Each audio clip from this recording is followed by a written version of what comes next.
Hola, ¿qué tal amigos? ¿Cómo están? Muy buenas noches. Yo soy Esdras Chabot y esto es Dinero y Poder. Gerardo Gutiérrez Candiani, expresidente del Consejo Coordinador Empresarial, es ahora el titular de la Autoridad Federal para el Desarrollo de las Zonas Económicas Especiales. Se trata de un órgano desconcentrado de la Secretaría de Hacienda, cuyo objetivo es planear, promover, regular, supervisar y articular acciones para emitir los decretos que en el 2018 permitan el inicio del establecimiento de las primeras empresas en las que se llaman zonas económicas especiales y concretar de esta forma inversiones productivas y convertirlas en polos de desarrollo industrial y regional. Nos acompaña aquí en el estudio de Dinero y Poder Gerardo Gutiérrez Candiani. Gerardo, muchas gracias por estar aquí con nosotros. Ernesto Cervera, Macario Esquetino, buenas noches. Gerardo, buenas noches. del sector están? empresarial, pues ahí un intento de andar haciendo grilla política que no funcionó, pero y ahora te avientas a un cargo que es pues finalmente la concentración de un proyecto que para muchos es de lo más complicado porque implica el reconocimiento de que en esta zona sur-sureste del país se han venido haciendo cosas que no han funcionado. Se le ha metido muchísimo dinero a zonas del sur del país, a zonas deprimidas.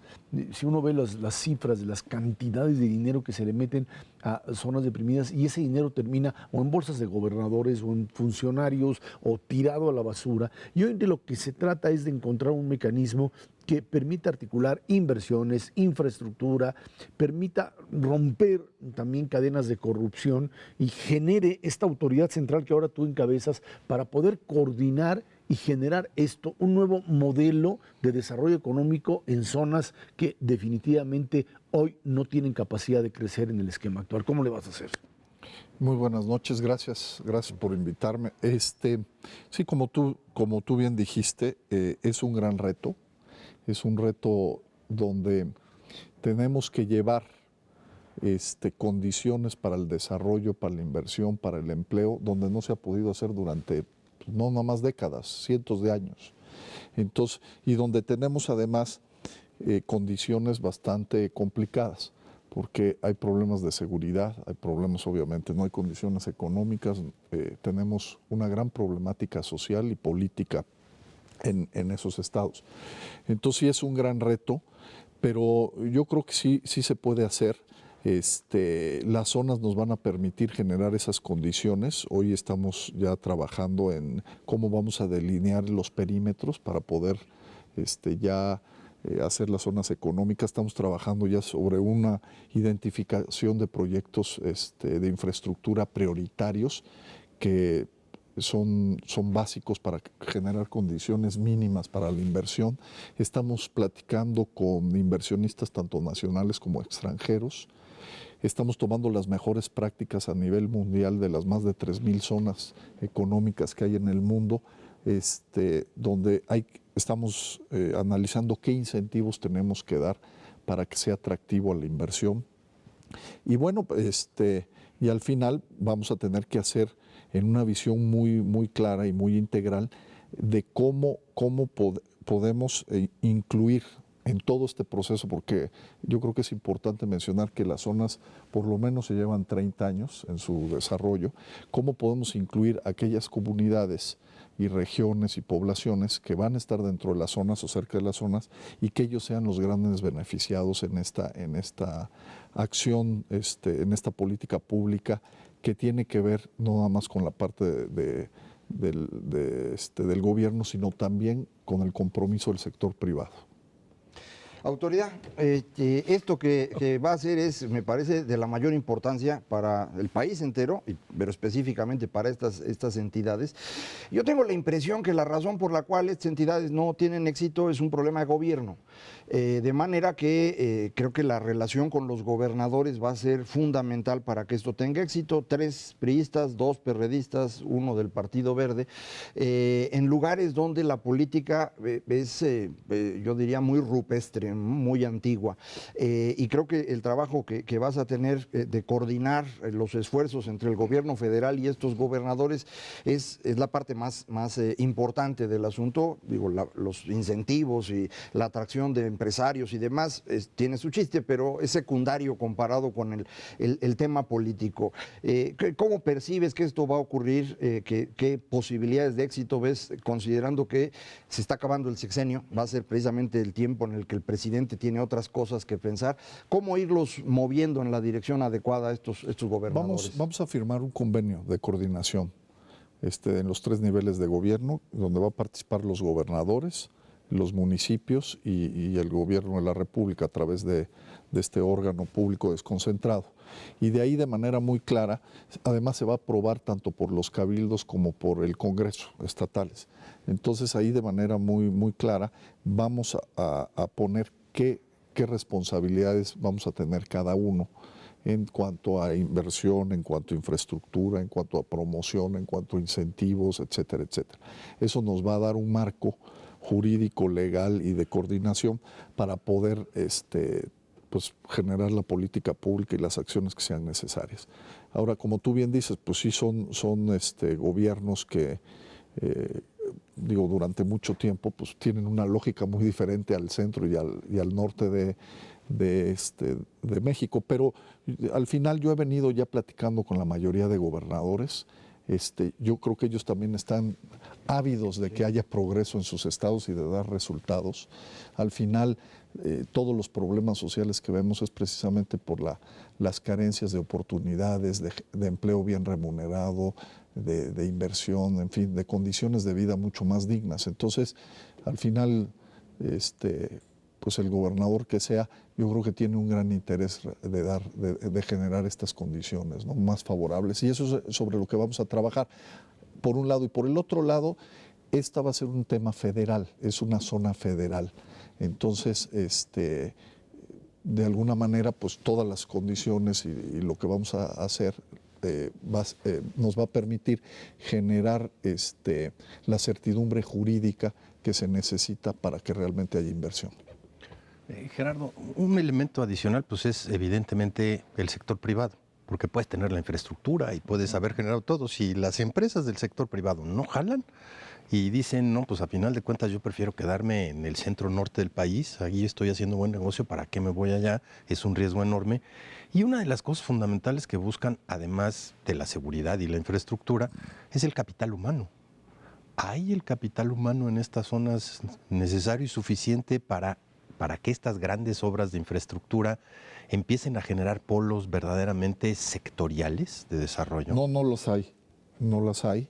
Y parte de los incentivos que estamos pensando y de la infraestructura de tener calidad de vida va en ese sentido. O sea, efectivamente, primero lo que vamos a buscar es que no vengan empresas ya instaladas y se vayan ahí, sino que muchas de las grandes empresas puedan poner ciertas partes de la fabricación y se instalen en estas zonas con una buena paga. No estamos buscando que haya salarios de rajatabla, sino al revés, haya buenos salarios con temas que nos den valor agregado y también, como te digo, incentivos muy favorables, laborales y fiscales, para que la gente tenga los incentivos para ir. Entonces, sí estamos pensando también en infraestructuras y calidad de vida en los municipios aledaños para que tengan posibilidades de vivir. Entonces, sí es un proyecto bastante integral, pero sí, por supuesto que tenemos ese gran reto que es el capital humano y de esa manera estamos tratando de resolverlo, ¿no? Que las empresas tengan los incentivos y los trabajadores para ir a este tipo de zonas. Sectorialmente, ¿en qué están pensando? Más o menos, danos una idea.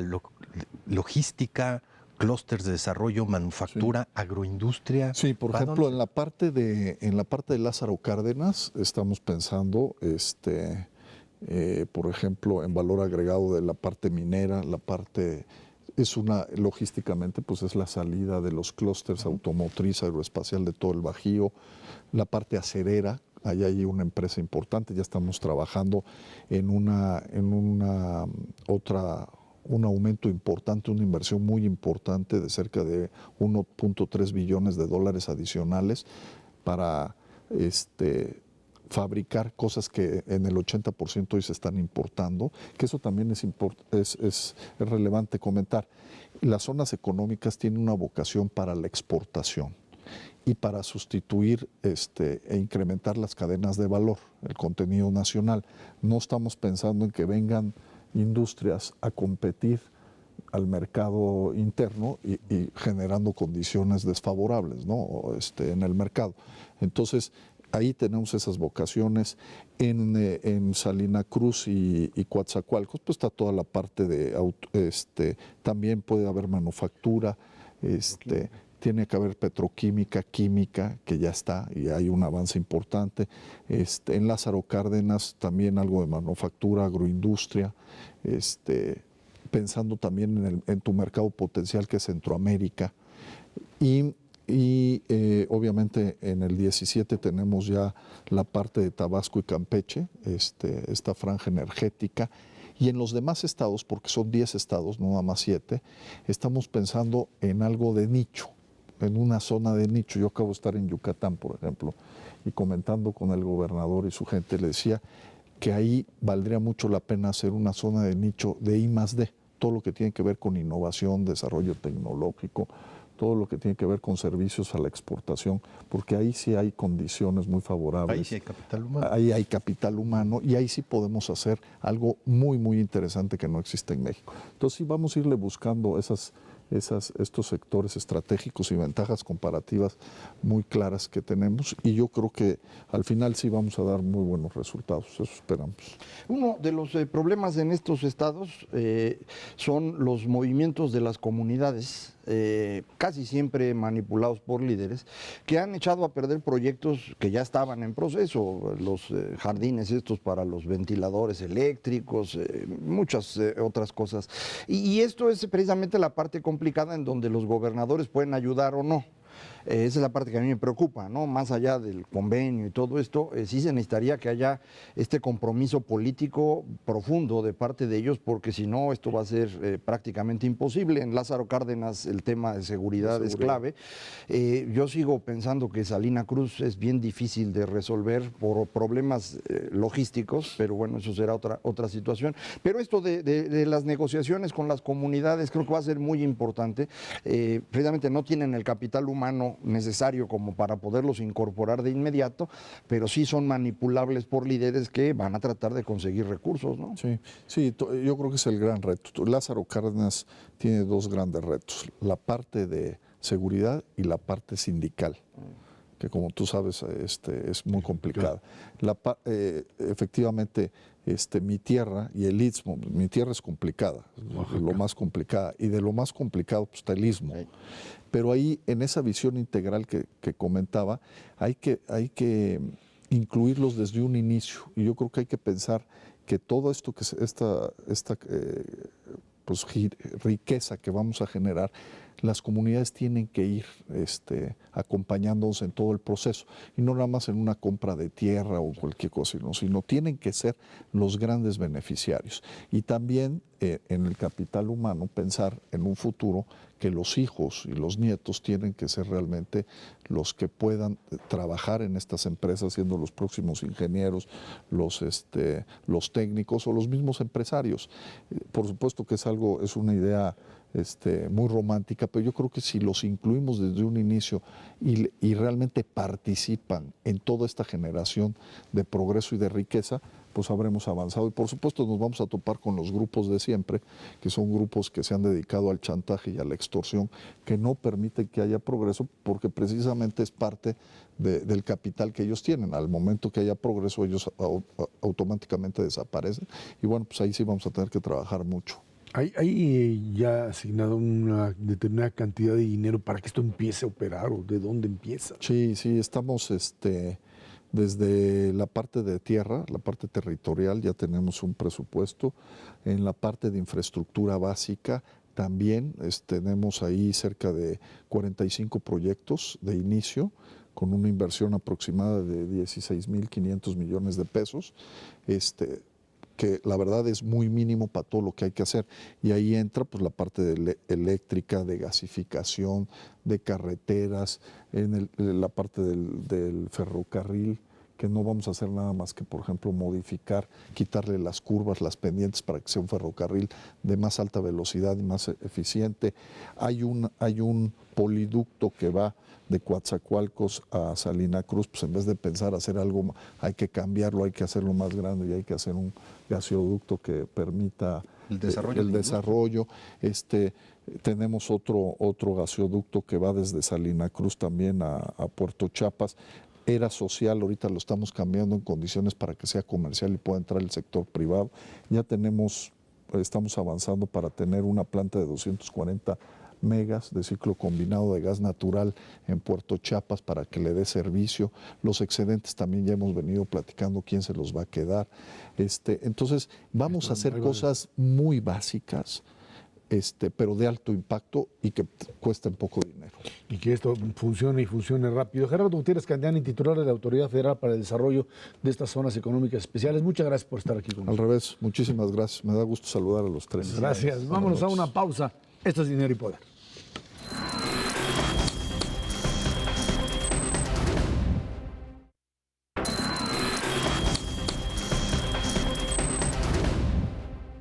Y en medio de apoyos de todos los sectores populares del PRI, todos completitos, Enrique Ochoa fue designado como nuevo presidente del Comité Ejecutivo Nacional. Durante su discurso de toma de protesta, dijo que deben analizar los errores que como partido han cometido para perder las elecciones. Hizo un llamado a dialogar y escuchar a la gente para recuperar confianza y granjearse, dice, la confianza misma de la ciudadanía. Ahora sí que perdieron la confianza y la quieren recuperar.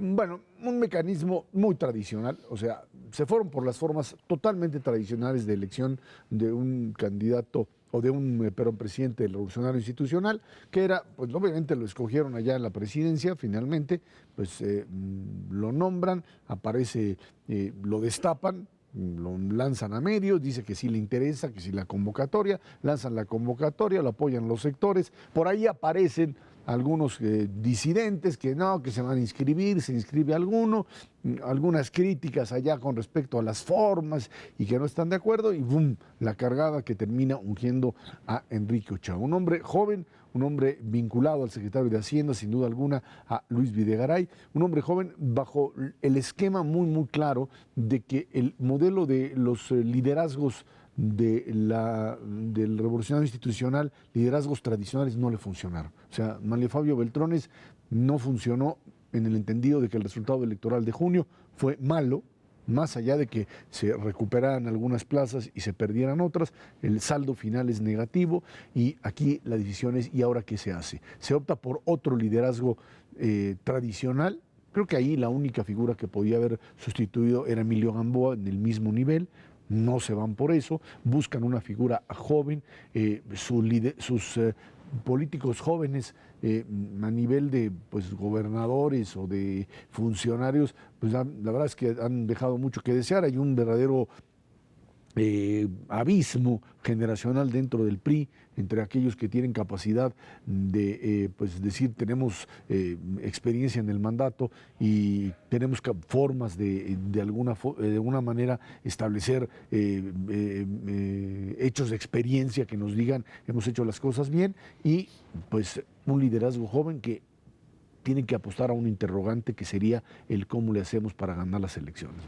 Creo que cuando un partido tiene la presidencia de la República, el partido queda subordinado al presidente. Digo, en el PRI esto es tradicional porque el PRI tuvo la presidencia durante muchísimo tiempo, pero ocurrió lo mismo cuando Acción Nacional gobernaba. Si los amigos del auditorio recuerdan, la elección intermedia del sexenio de Felipe Calderón en 2009, el PAN es derrotado de calle y Germán Martínez presenta su renuncia, se va y se designa a César Nava y es una designación del presidente Calderón y el partido aguantó porque pues así funciona la política y ahora ocurre lo mismo en el caso del PRI. Es interesante la selección de quién es el que entra. Enrique Ochoa, yo no lo conozco personalmente, pero todas las personas que he escuchado que lo conocen hablan muy bien de él, una persona capaz, que tiene estudios amplios en materia de ciencia política y que ha trabajado en la administración pública con algún éxito repito, sin embargo, en materia de política, de operación política, no sabemos qué tan bueno sea.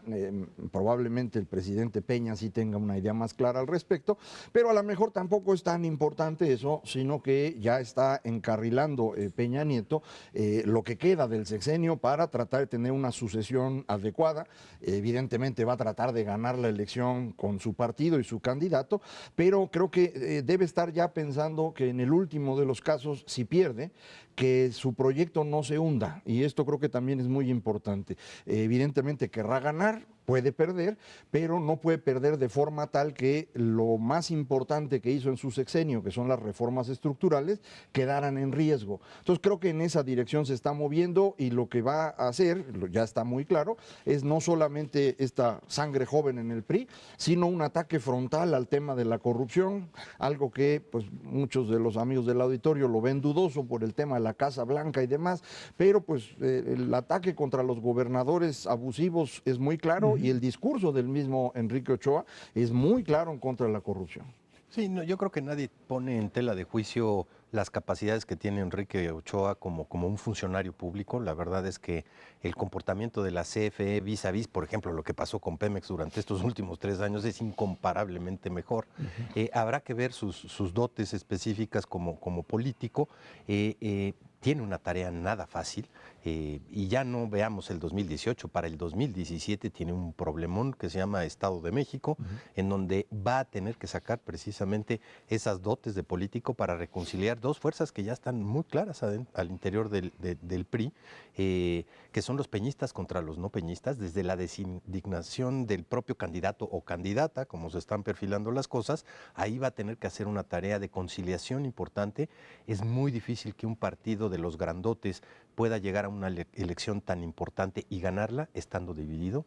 Y bueno, ese va a ser el parteaguas el 2017 para ver cómo les va a ir en el 2018. Ahora, el tema, por supuesto, tiene que ver con todo un reacomodo dentro del revolucionario institucional, reacomodo de fuerzas que están ligadas, es cierto, a lo que decía Macario, de la sucesión y qué es lo que el presidente tiene que tomar en cuenta. Ahí están grupos, decías tú, Ernesto, peñistas y no peñistas, y grupos vinculados, es cierto, a la Secretaría de Hacienda, que ha tenido un peso importante. Por supuesto, uno de los posibles candidatos es Luis Videgaray, el otro está en la Secretaría de Gobernación, pero todo este rejuego de poder hoy tiene una visión totalmente diferente de lo que teníamos anteriormente. ¿Por qué? Porque es la primera vez que el PRI en el poder tiene que jugársela en función de la incertidumbre. Es cierto, alguien me diría, no, en el 2000 también, en el 2000 tenían la certeza de que ellos iban a estaban ganar, seguros que ganaban, y que todo era simplemente estar, digamos, cubriendo las formas, un trámite. No lo veía así Francisco Labastida, que a él sí pues, se resintió que no le dieran el apoyo, y lo dice claramente, pero ahora sí, ahora aquí el problema radica en que el candidato tiene, por un lado, que ser alguien que represente al grupo del que el presidente confíe, es la herencia, como se había venido manejando normalmente, pero al mismo tiempo, y quizá lo más importante, es que pueda ganar. Porque, bueno, tú le puedes heredar a alguien que simplemente pues, no tenga la capacidad de ejercer el poder, y esta herencia pues, no, simplemente no se produce, no es real.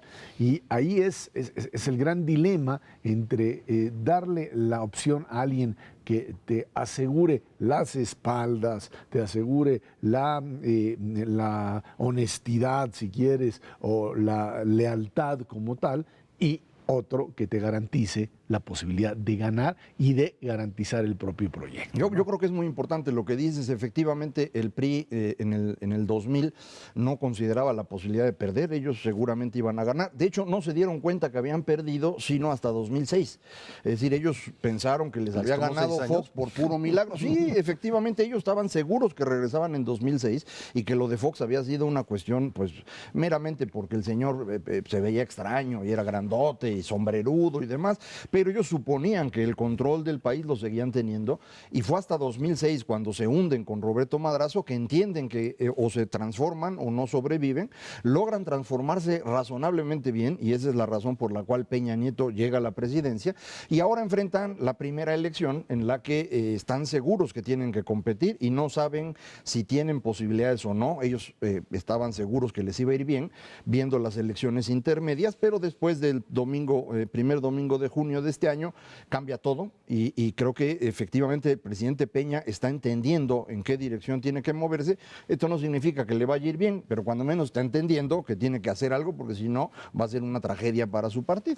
Además le mete un poquito de sal y pimienta a la sucesión del 2018, porque además de los dos candidatos que tú mencionaste, Ezra, está el del Estado de México, habrá otro secretario por ahí que sea favorito de los empresarios, pero ahora ya tienes otro más, porque a lo mejor desde la presidencia del PRI se puede lanzar como candidato alguien que pueda haber hecho un buen papel, al menos en estas elecciones intermedias, y entonces pues habrá que ver, porque presencia la tiene, vamos a ver cómo se maneja en la parte política.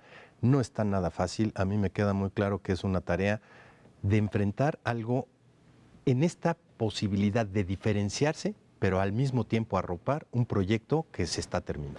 Pero esto es el problema que tuvo Madrazo precisamente, siendo presidente del partido, convertirse en el candidato, rompió con la unidad del PRI, y eso fue la causa de que se fueran al tercer lugar.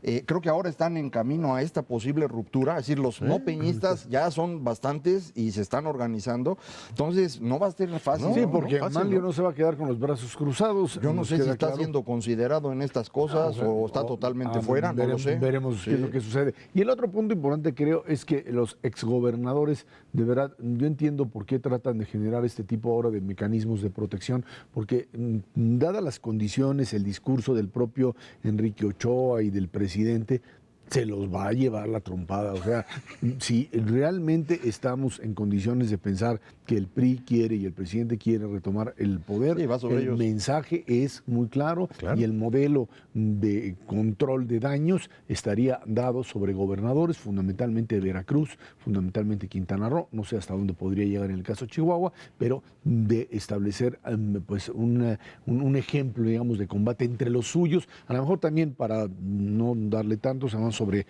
un panista por ahí en Sonora. Yo pienso que a lo mejor es Veracruz y Quintana Roo los que tienen que actuar sin duda, porque esto sí es verdaderamente terrible, pero Chihuahua y Sonora pueden estar en la negociación. Y para que el PRD nos quede fuera de la jugada, ¿qué te parece, Guerrero? Y se van sobre Ángel Eladio una vez. Que le debe al presidente, ¿no? Además, le debe mucho. Él fue el que le causó el peor problema de su sexenio. Entonces, que fue finalmente todo el tema de Ayotzinapa, ¿no? Bueno, pues así es como está la sucesión dentro del revolucionario institucional. Vámonos a una pausa y de regreso platicamos con usted sobre el tema de generación de empleos. Un país que crece al 2% y sin embargo tiene la capacidad para aumentar empleos en un potencial mucho mayor, algo que no se había visto, no sé, en mucho tiempo, aquí en México y por supuesto en otros países. Esto es Dinero y Poder.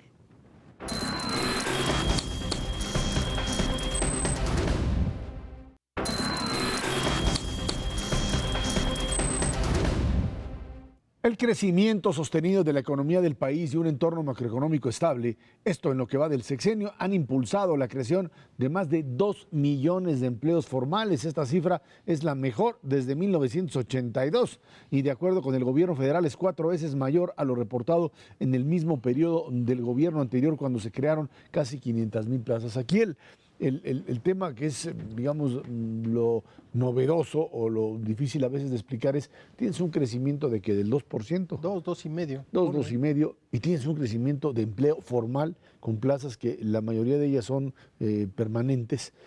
A estos niveles, ¿cómo se explica esto? Se llama reforma laboral, eso. Lo hicimos desde hace 3 años, se instauró y las empresas están aprovechando precisamente esas circunstancias, formalizando con los incentivos que tienes ahora y una fiscalización mucho mayor por parte del IMSS. Sí han cambiado las circunstancias y eso es lo que se llama mover la estructura de un país. Y tú ves y haces las cuentas hacia atrás, por cada punto de crecimiento del PIB se generaban aproximadamente 140,000 empleos formales. Entonces, pues necesitabas crecer al 6% para generar ahí los 800,000 apenas que requerías y requieres 1.2 millones de empleos formales por año. No estamos todavía cerca de ese nivel, pero ahora, bajo las circunstancias de una reforma estructural en materia laboral, por cada punto de crecimiento del PIB estás generando casi 300,000 empleos formales, más del doble de lo que generabas antes. Eso es buenísimo para la economía en su conjunto, es empleo que es muchísimo más productivo que estar en el sector informal. Y la propia gente, más allá de los incentivos para las empresas, tienen el incentivo hoy por hoy de convertirse en formales, no nada más por la parte del ingreso, sino por la parte del crédito, por la parte de ir acumulando pues una pensión hacia el final del año. Y en México, fíjate que es una cosa muy curiosa, no es una decisión personal, es una decisión familiar. Muchas de las familias en México combinan empleos en el sector formal con empleos en el sector informal. Y eso les permite solventar los vaivenes que tienen estos dos sectores que muchas veces se mueven en condiciones radicalmente diferentes. ¿Qué hemos visto estos 3 años?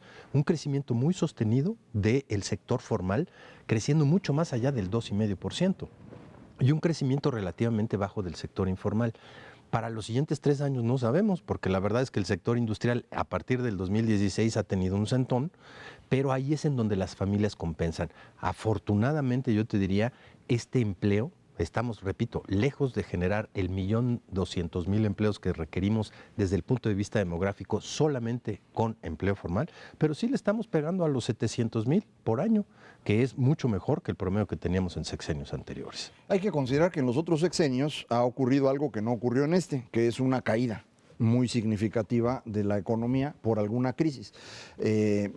Ahora que sacaron esta información, las personas del gobierno publicaron la comparación desde el sexenio de la Madrid en adelante. De todos esos sexenios, únicamente hay 2 que no tuvieron una crisis en su inicio importante, sea del exterior o propia, que fueron el sexenio de Carlos Salinas y el sexenio actual. Todos los demás tuvieron crisis, 82 para de la Madrid, la crisis de 94 para Zedillo, esas 2 fueron internas, y en los sexenios que gobernaron los panistas, las crisis vinieron de fuera. La recesión de 2001-2003, que es la que más duro nos ha pegado en materia de exportaciones. Es la penetración de China. Exacto, fue la entrada de China a la OMC, y en la de 2009, que todo el mundo se acuerda. Este sexenio no tuvo esa crisis. Hemos tenido un crecimiento bajo, pero continuo, y esto permite tomar decisiones mejores de parte de las empresas, en particular las que tienen que ver con empleo. Puede ocurrirte, por ejemplo, en sexenios como el de Zedillo o el de Fox o el de Calderón, que la gran caída de la economía, a la hora que se recupera el PIB, no recupera los empleos, porque las empresas no están seguras de contratar o no, y sus decisiones de contratación permanente las posponen 2 o 3 años. Ahora no, entonces eso también ha sido útil. Indudablemente a esto se suma la reforma laboral, que es determinante para que podamos generar más empleo, porque le quita restricciones a las empresas. O sea, ya puedes contratar una persona por hora o puedes contratarla por temporada, algo que no podías hacer antes, y esa flexibilidad para las empresas es importante y pues está reflejando en más empleos.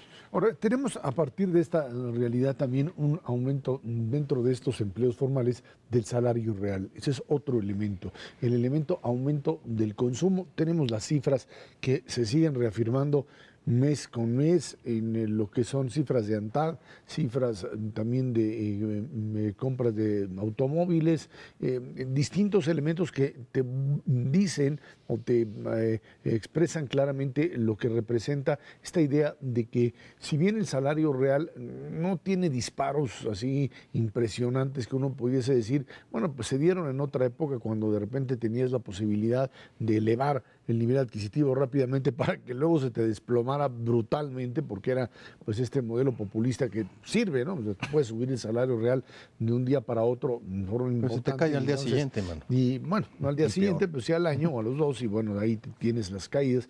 Pero la verdad es que has tenido un crecimiento que te ha permitido además, y creo que esto es importante, fortalecer aquel sector que pues, se ha venido definiendo desde principios de este siglo, que es esta clase media mexicana que tiene la capacidad de ir creciendo y de ir convirtiéndose ya en una especie de, ya no amortiguador, sino de elemento de crecimiento constante de una población que deja de ser pobre a pesar de que todavía tenemos una cantidad muy importante, pero que los mecanismos de combate a la pobreza basados fundamentalmente en empleo y aumento de poder adquisitivo son los que pues nos dicen que ahí está la receta para el combate a la pobreza. Sí, no, sin duda alguna tienes ya una clase media que sería estúpido negar que existe. Si tú ves las cifras de 1992, vámonos todavía 10 años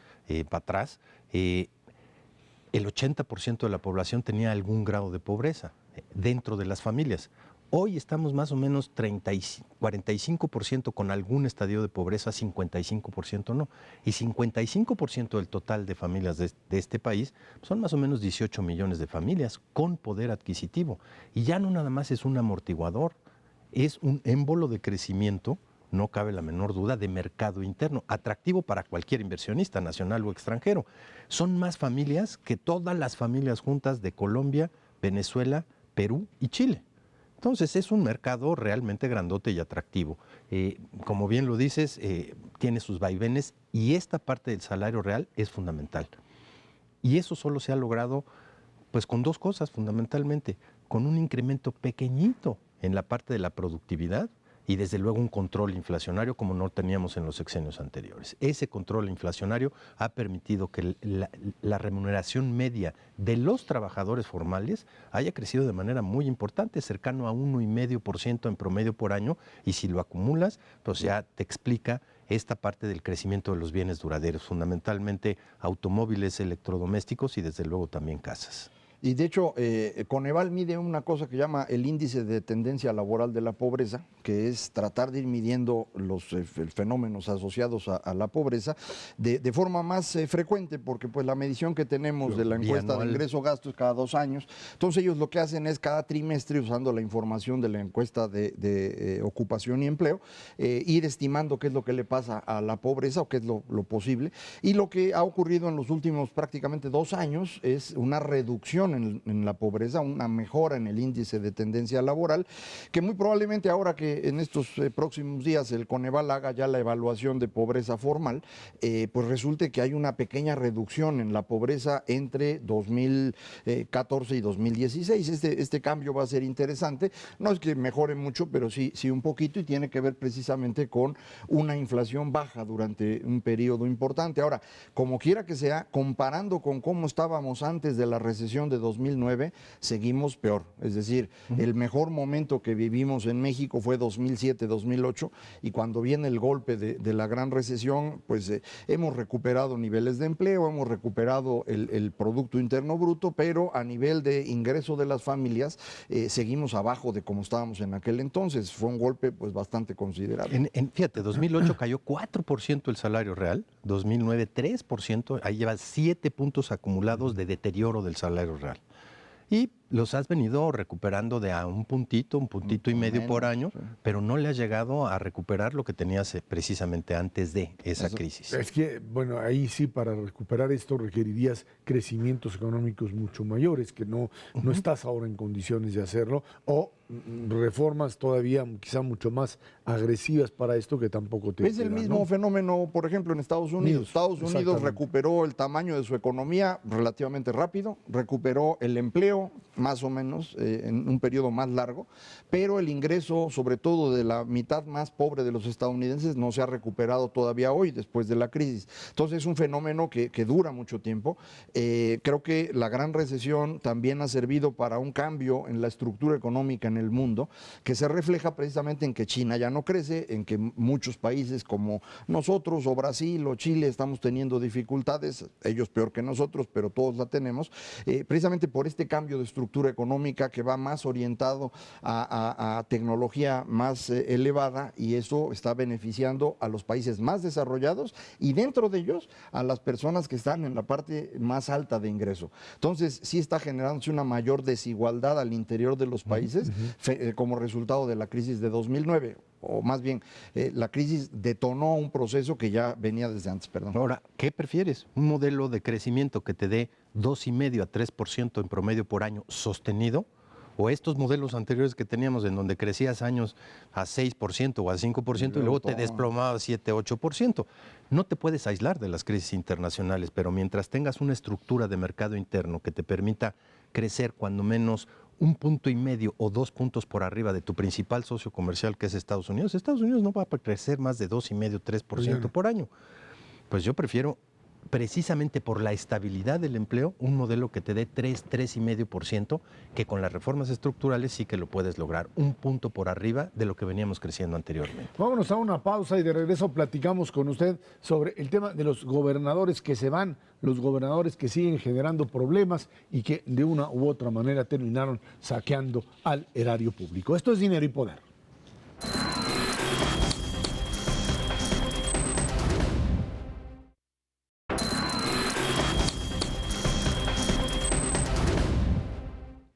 La Procuraduría General de la República presentó ante la Suprema Corte de Justicia de la Nación acciones de inconstitucionalidad contra los congresos y gobernadores de Quintana Roo, Roberto Borge, y también de Veracruz, Javier Duarte, por las normas anticorrupción aprobadas en esas entidades.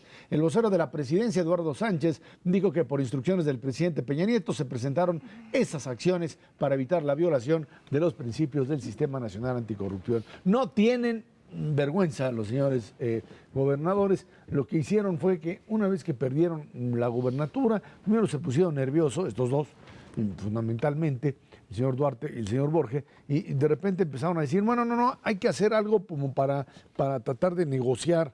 Y como vieron que no había interlocutor, porque pues el asunto estaba demasiado difícil, entonces decidieron pues curarse en salud, se dice, ¿no? O sea, crear su propia fiscalía, elaborar determinado tipo de leyes para ser supervisados y de alguna manera pues obtener la palomita antes de cualquier cosa, es decir, este asunto ya se cerró y el que viene, que no va a encontrar ni un peso en las arcas, va a encontrar un montón de deudas y ya no puede hacer nada porque fíjese que yo ya salí.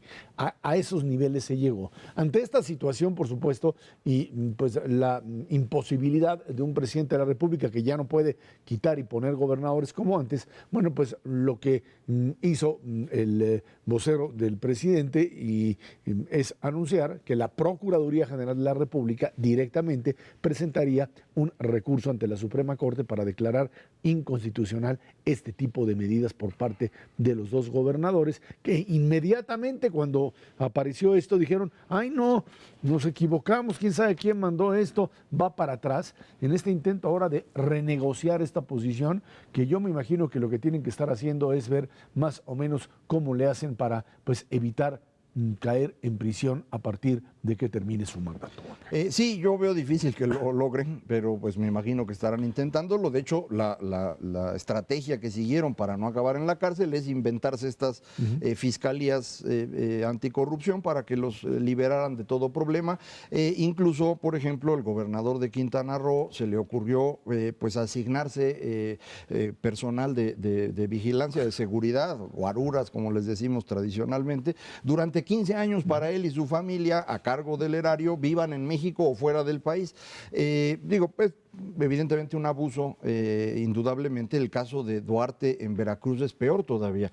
No nada más estaba promoviendo estas medidas, sino que se le ocurrió empezar a donar los edificios que son propiedad del gobierno del estado, con el fin de que su sucesor no tenga ni siquiera oficinas para trabajar. Si esto ya raya en un problema mental, en mi opinión, no es ya simplemente ser rateros y cínicos, es ya enfermos. Pero bueno, el presidente creo que entendió que las votaciones del 5 de junio las perdió porque estos señores son unos sátrapas y entonces decidió actuar contra ellos para salvar su propio proyecto, ya no digamos por ser buena persona o por lo que uno quiera, no, para eso. Y lo dejó claro, es decir, cuando sale el vocero del presidente a decir son instrucciones presidenciales, era para que no quedara absolutamente ninguna duda de que detrás de esto está el presidente, no es una ocurrencia de la procuradora o de algún funcionario todavía menor, no, viene desde el presidente.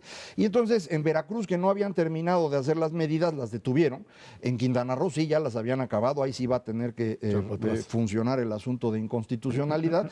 Y después de eso, yo sí veo difícil el futuro personal de estos señores, pero bueno, pues se lo merecerán, ¿no? Ahora, sin duda alguna, si tú quieres recuperar algún terreno perdido en materia de corrupción en estos últimos 2 años y medio que te quedan de administración, tenías que tomar este tipo de medidas. No creo que sean suficientes y yo creo que sí te tienes que ir hasta la cocina y hablar directamente con los gobernadores y decir, a ver, Chato, ¿qué prefieres? ¿Prefieres que te juzgue yo ahorita o tu sucesor dentro de unos cuantos meses? Porque la vara va a ser durísima, durísima y se van a tirar a matar. También está la ley 3 de 3, que a final de cuentas directamente el presidente también metió las manos para decir, pues hay que componer esto de manera inmediata para que por lo menos tengas esta fase de los últimos 2 años y medio. No creo que yo no sean... sé si se les puede aplicar a estos señores ¿Esa ley? esa ley. No, esa ley no, en particular no, porque esas leyes se van a promulgar en estos días, no sé si ayer o hoy, mañana, pero en estos días se promulgan, pero la reforma constitucional ya existía, y eso es precisamente la queja, por eso es de inconstitucionalidad, Es porque correcto. están usando la reforma que venía del año pasado, perdón. Sí, es correcto. Ahora, esta parte de enemistarse con el sector privado por la ley 3 de 3, que también le aplicaría a los empresarios, también la detuvo el presidente, y cuando menos está dando esta señal de para dónde quiere moverse en los próximos meses. No creo que vaya a ser suficiente para quitarse este peso encima y que llevó al PRI, junto con la actuación de los gobernadores, digamos, del bando oscuro, pues a tener la derrota que tuvo, pero a final de cuentas pues es un viraje, yo diría, modesto, que tiene que profundizarse en los próximos meses. Ahora, a partir de esta realidad en donde figuras como tanto Duarte como Borges están ahí dando pues, de qué Pena. hablar y pena como tal, el presidente tiene necesariamente que establecer una nueva estrategia frente a lo que sería el actuar tanto de estos gobernadores como de lo que para adelante va a ser la relación con el resto de los gobernadores. Durante mucho tiempo fueron ellos pues el poder del propio PRI, cuando estaban en la oposición, impulsaron al presidente, lo llevaron precisamente a ganar la elección en el 2012. Hoy creo que esto obliga necesariamente, con miras, ya decíamos, en el recambio en el PRI al 2018, a volver otra vez a establecer pues una nueva relación entre poder ejecutivo y gobernadores. Ya no para cambios de fondo, no hay tiempo, no es parte ya del proyecto, pero suponer que pueden llegar al 2017 con Estado de México, aunque ahí digamos que la relación es distinta, pero llegar a 2018 en esta situación en donde cada gobernador priista hace lo que se le pega la gana y juega sus cartas como quiere, esto es un riesgo enorme si es que quieren ganar la elección del 18. Sí, ahora el PRI tiene solamente 15 gobernadores, es decir, menos de la mitad de los gobernadores, primera vez en la historia. El PAN tiene 11, que es una cantidad muy grande, nunca había tenido tantos. Entonces esto ya solito significa una relación diferente. De aquí a 2018 el PRI no puede incrementar el número de gobernadores que tiene, los puede reducir. Entonces sí necesitan ponerse a trabajar. Creo que ya quedó absolutamente claro que el gran tema que estamos teniendo ahorita es la corrupción. El presidente decidió avanzar en el tema de corrupción, tomando como suyo el proyecto del sistema anticorrupción y corrigiendo lo que se pudo y actuando en contra de los gobernadores. Pero el mismo presidente y todo su grupo cercano tiene encima esta nube, digamos, de corrupción o de sospecha de corrupción. El PRI tradicionalmente ha sido acusado de corrupción y en el caso del presidente, en su paso por el Estado de México, la relación con empresas como esta que se llama IGA o cosas por el estilo, eso creo que también va a tener que ser parte del trabajo que va a tener que ir corrigiendo en los próximos meses para que esto pues se convierta en un tema a su favor en lugar de estar en su contra. Y creo que es factible. Y de hecho yo también así entendería la llegada de Enrique Ochoa a la presidencia del PRI, que ya habíamos platicado, pero es un personaje que puede ayudar mucho en este proceso. Y entrar directamente en lo que sería ajustarle cuentas a gobernadores que, insisto, ya no sea... solamente priistas, ¿verdad? También de Sí, pero su problema, digamos, en términos de operación política es qué hacen los gobernadores priistas y cómo funcionan. Toda su estructura de delegados, etcétera, que no le funcionó, pero gobernadores priistas que, pues, de alguna forma terminan jugando cartas a veces totalmente irracionales, Ernesto Macario.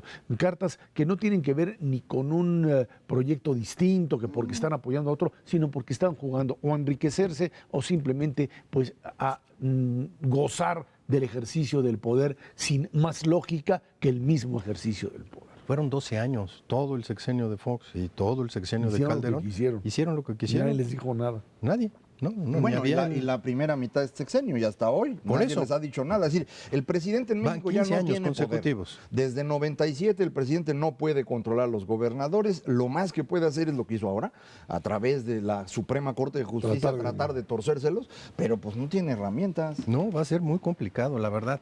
Y no, digo, yo no haría las cuentas en número de gubernaturas, o sea, tienen 15, pero como porcentaje de la población, si pierden el Estado de México, híjole, no van a tener ni el 30%. No, ahí de sí sería ahí sí sería mortal, ¿no? verdaderamente terrible. Sí, están metidos en un serio problema, y lo que sí sería importante es establecer claramente con los gobernadores qué pueden hacer y qué no. Y creo que ahí el factor fundamental pues tiene que ver con el dinero y tiene que ver específicamente con lo que la Secretaría de Hacienda puede o no puede hacer con cada gobernador. Yo creo que ahí pues El subsecretario de egresos se vuelve un personaje clave para los Fundamental. próximos 2 A ver, años. pero ya les quitaron el pago de educación, ya les quitaron lo de salud, ya les pusieron algún límite en deuda, entonces más o menos los van controlando, pero pues hay que ir castigando uno que otro para que quede la señal clara. así ¿no? es. Ernesto Cervera Macaros, que tiene muchas gracias. Gracias a usted que nos ve, nos escucha aquí en Canal 11 Dinero y Poder todos los jueves a las 10 de la noche. Estamos en la radio Noticias MBS en el 102.5 del FM